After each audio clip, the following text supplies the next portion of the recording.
Di sebuah kota bernama Yasrib, jauh sebelum dunia mengenalnya sebagai Madinah Al-Munawwarah, lahirlah seorang anak lelaki dari kabilah Bani Najjar. Namanya Zaid bin Sabit. Ia lahir sekitar 11 tahun sebelum hijrah Rasulullah Shallallahu Alaihi Wasallam, pada masa ketika Jazirah Arab masih diselimuti pertikaian antar suku dan cahaya kenabian belum menyentuh kota itu secara sempurna. Zaid tidak lahir dalam kemewahan. Bahkan sejak usia sangat belia, ia telah merasakan pahitnya kehilangan. Ayahnya, Sabit bin Ad-Dohak, wafat dalam salah satu konflik antar kabilah sebelum Rasulullah Shallallahu Alaihi Wasallam hijrah ke Yasrib. Sejak saat itu, Zaid tumbuh sebagai anak yatim, diasuh penuh kasih oleh ibunya yang tangguh.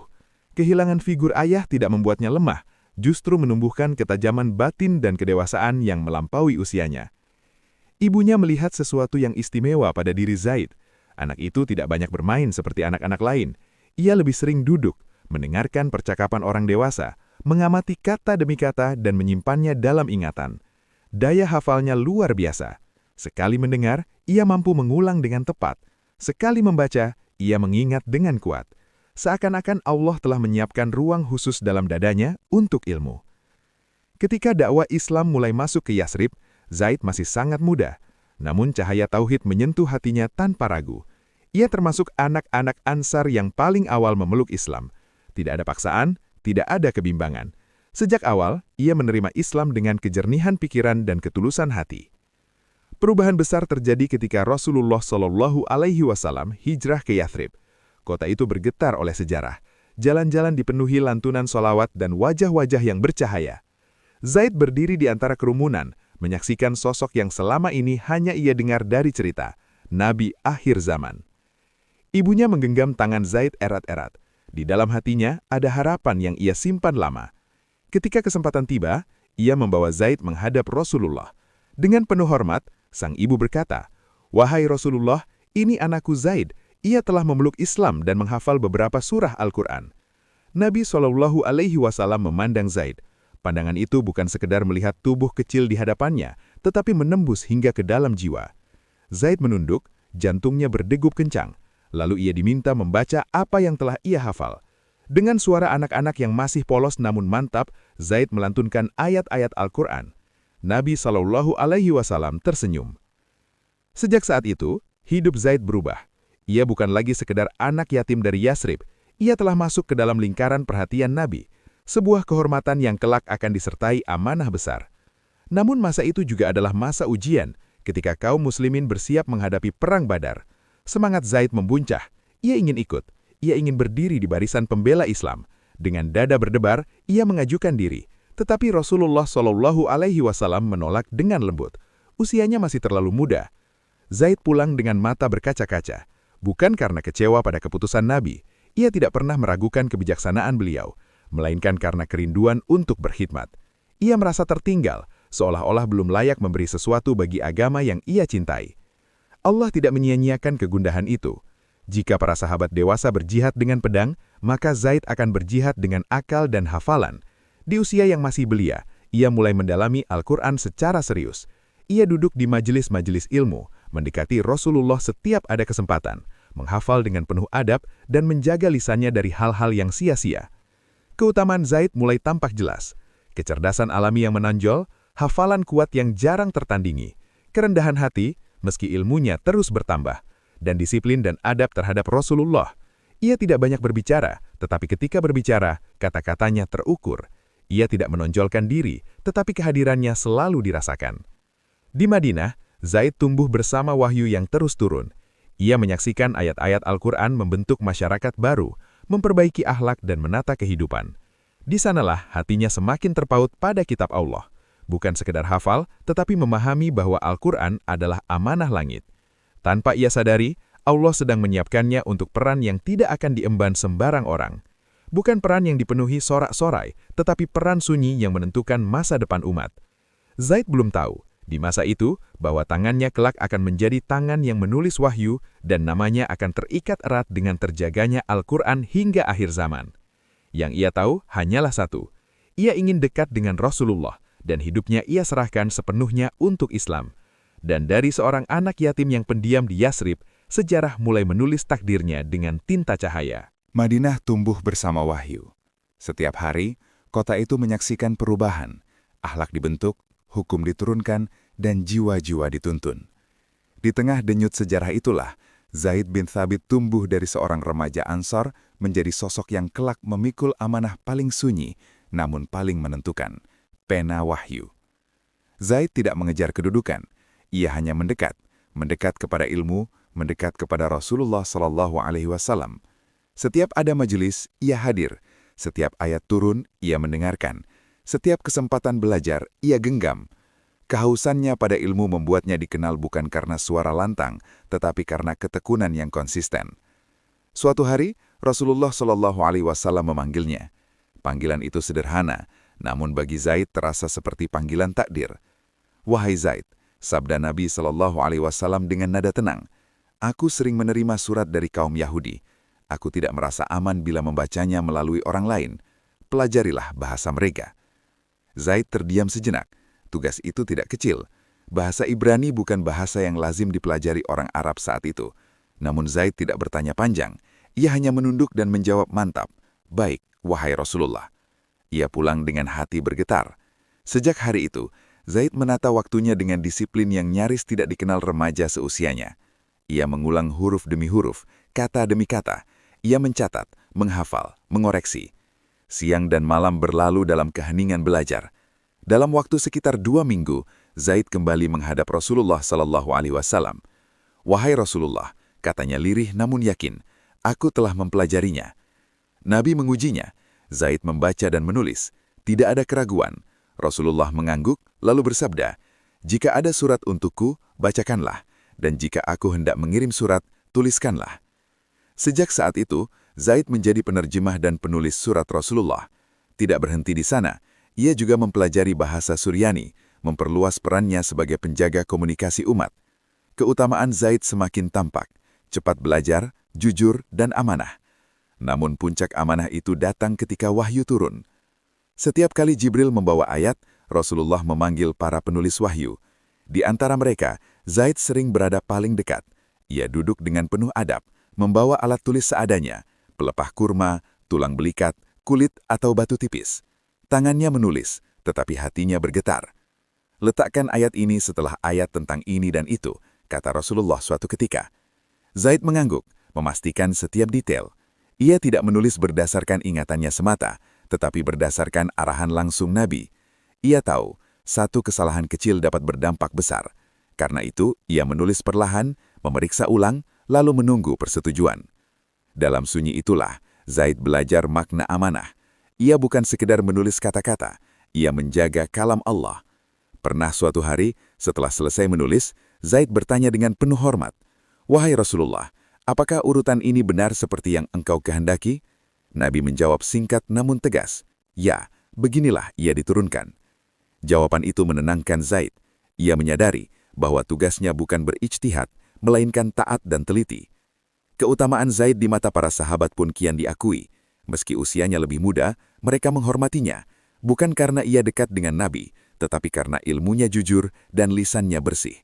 Zaid tidak suka memperdebatkan hal yang belum jelas. Jika tidak tahu, ia berkata, "Aku tidak tahu." Kejujuran itu membuat ilmunya bersinar. Di sela-sela penulisan wahyu, Zaid terus menghafal Al-Quran. Ia mengulang ayat-ayat yang baru turun, mencocokkan tulisan dengan hafalan, dan memastikan tidak ada yang terlewat. Malam-malamnya diisi dengan murajaah, pagi-paginya diisi dengan pelayanan. Suatu kali Rasulullah memandang Zaid dan bersabda di hadapan para sahabat, "Sebaik-baik orang di antara kalian dalam ilmu faraid adalah Zaid bin Thabit." Kalimat itu menyebar cepat di Madinah. Namun Zaid tidak berubah. Ia tetap sederhana. Pujian Nabi tidak membuatnya tinggi hati, justru menambah rasa takutnya kepada Allah. Ia sering berkata pada dirinya sendiri, "Ilmu ini bukan milikku, ini titipan." Masa-masa itu juga diwarnai peperangan. Ketika kaum muslimin berangkat ke Uhud dan Khandaq, Zaid ikut dalam kapasitasnya, bukan selalu sebagai pejuang bersenjata, tetapi sebagai pelayan dakwah dan penjaga wahyu. Ia menyaksikan sahabat-sahabat gugur, darah tertumpah, dan ayat-ayat turun sebagai peneguh. Setiap peristiwa itu membekas di hatinya. Ia tahu bahwa Al-Quran tidak turun di ruang hampa. Ia turun di tengah air mata, pengorbanan, dan keteguhan iman. Karena itu, setiap huruf yang ia tulis terasa hidup. Suatu malam, Zaid duduk sendirian, memandangi lembaran-lembaran wahyu yang terserak rapi. Ia berbisik pelan, seakan berbicara pada dirinya sendiri. Betapa besar amanah ini. Jika aku lalai, bagaimana aku menjawabnya kelak? Keesokan harinya, ia kembali menulis, dengan ketelitian yang sama, dengan rasa takut yang sama, dan dengan cinta yang semakin dalam.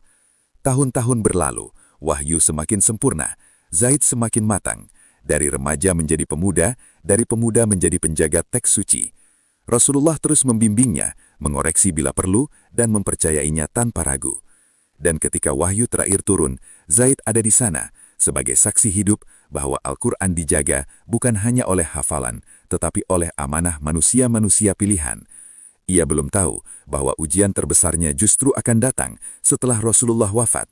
Namun semua yang ia jalani di masa ini, belajar bahasa, menulis wahyu, menjaga urutan ayat, adalah persiapan ilahi.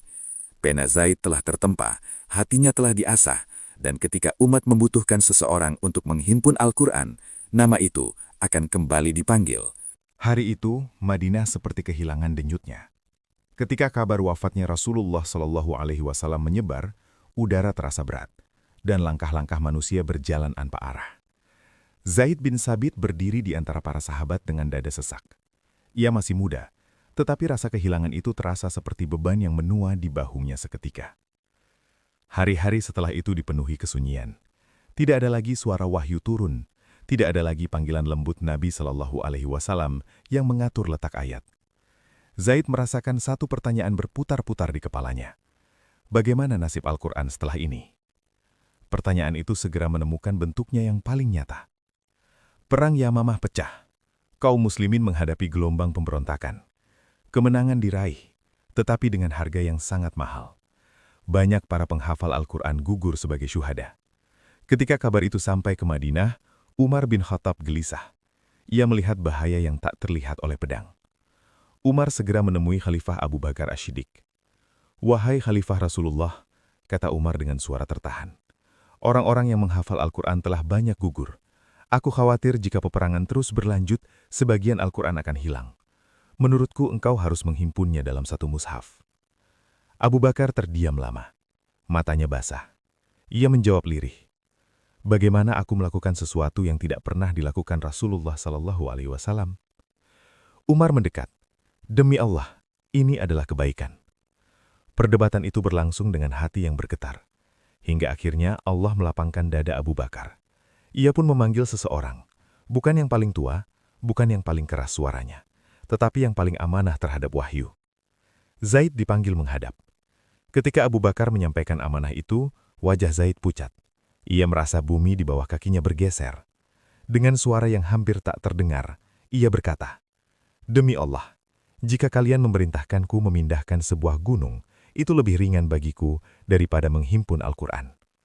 Umar menatapnya tajam namun penuh keyakinan. "Engkau pemuda yang cerdas. Engkau menulis wahyu untuk Rasulullah. Engkau tidak kami tuduh. Engkau layak untuk ini." Zaid menunduk. Air matanya jatuh. Ia bukan menolak karena malas, tetapi karena takut. Takut salah, takut lalai, takut memikul amanah yang bukan main besarnya. Namun akhirnya ia berkata, "Jika ini adalah keputusan kalian, aku akan melakukannya." Sejak hari itu, hidup Zaid berubah total. Ia tidak lagi sekedar menghafal atau menulis. Ia kini harus menghimpun seluruh Al-Quran, ayat demi ayat, dari berbagai sumber yang tersebar di Madinah dan sekitarnya. Tugas itu bukan mengarang, bukan menyusun ulang. Tugas itu adalah memastikan keaslian, urutan, dan ketepatan setiap ayat persis sebagaimana diajarkan Rasulullah SAW. Zaid menetapkan metode yang sangat ketat. Ia tidak menerima satu ayat pun kecuali dengan dua bukti. 1. Tertulis pada media yang pernah digunakan di masa Nabi. 2. Dihafal oleh para sahabat yang mendengarnya langsung dari Rasulullah. Ia mendatangi para sahabat satu persatu. Ia meminta mereka membawa apa yang mereka miliki. Pelepah kurma, tulang belikat, kulit, batu tipis. Setiap lembar diperiksa, dicocokkan dan disaksikan. Tidak ada kompromi, tidak ada kelonggaran.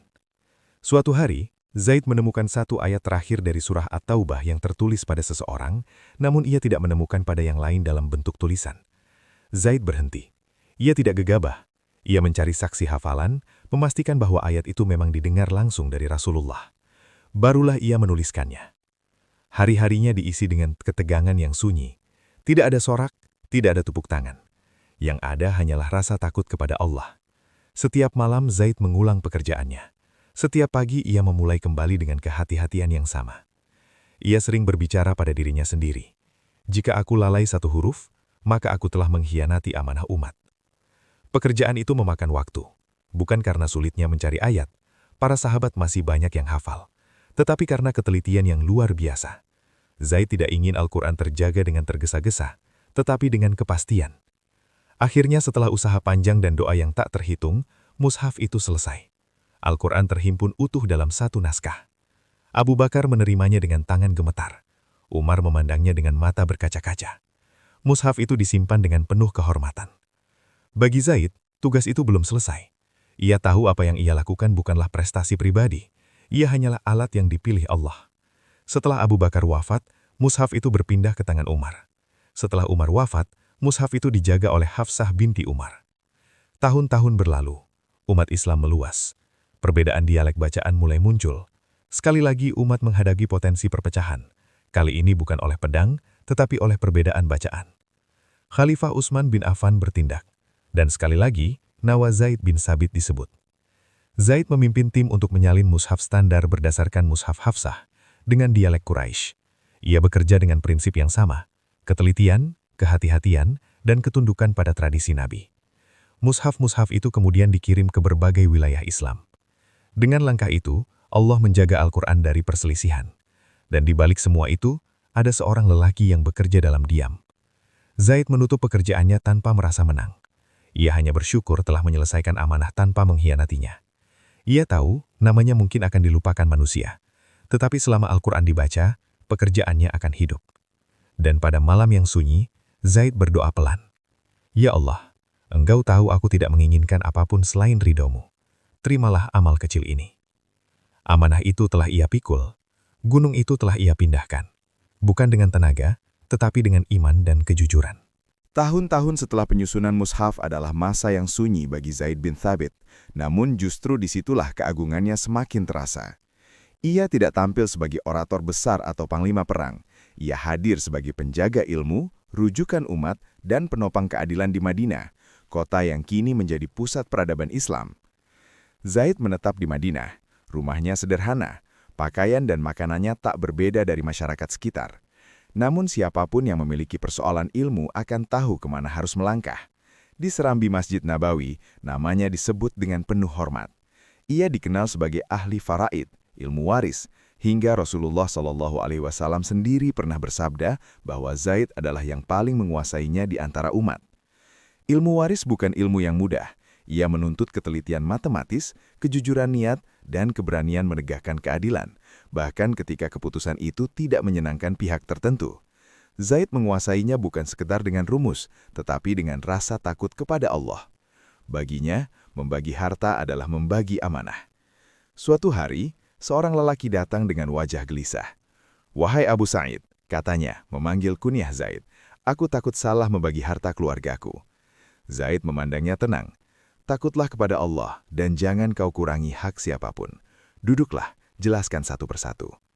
Zaid mendengarkan tanpa menyelah. Ia bertanya secukupnya, menghitung dengan cermat, lalu menyampaikan keputusan dengan bahasa yang lembut namun tegas. Tidak ada kata yang berlebihan, tidak ada nada menggurui. Orang-orang pulang dengan perasaan ditenangkan, bahkan ketika hasilnya tidak sesuai harapan mereka. Pada masa Umar bin Khattab, Zaid sering dimintai pendatat. Umar, yang dikenal tegas, menghormati ketelitian Zaid. Jika Zaid berbicara, Umar mendengarkan, bukan karena usia, melainkan karena kedalaman ilmu dan kejernihan akhlak. Pada masa Utsman bin Affan, kepercayaan itu berlanjut. Zaid kembali memikul tanggung jawab besar dalam standarisasi mushaf, sebuah pekerjaan yang menuntut kesabaran menghadapi perbedaan dan tekanan politik. Namun di balik peran besarnya, Zaid menjaga satu prinsip, ilmu tidak boleh membuat seseorang sombong. Ia tidak merasa lebih tinggi dari sahabat lain. Bahkan kepada yang lebih muda, ia tetap tawadu. Pernah suatu ketika, Ibn Abbas, yang saat itu masih muda, menuntun kendaraan Zaid. Zaid hendak melarang, tetapi Ibn Abbas berkata, beginilah kami diperintahkan untuk memuliakan ulama. Zaid tersenyum, matanya basah. Ia tahu penghormatan itu bukan untuk dirinya, tetapi untuk ilmu yang dijaga. Hari-hari Zaid diisi dengan mengajar, menasehati, dan mengoreksi. Ia menjaga lisannya. Ia tidak tergesa dalam fatwa. Jika ragu, ia menunda.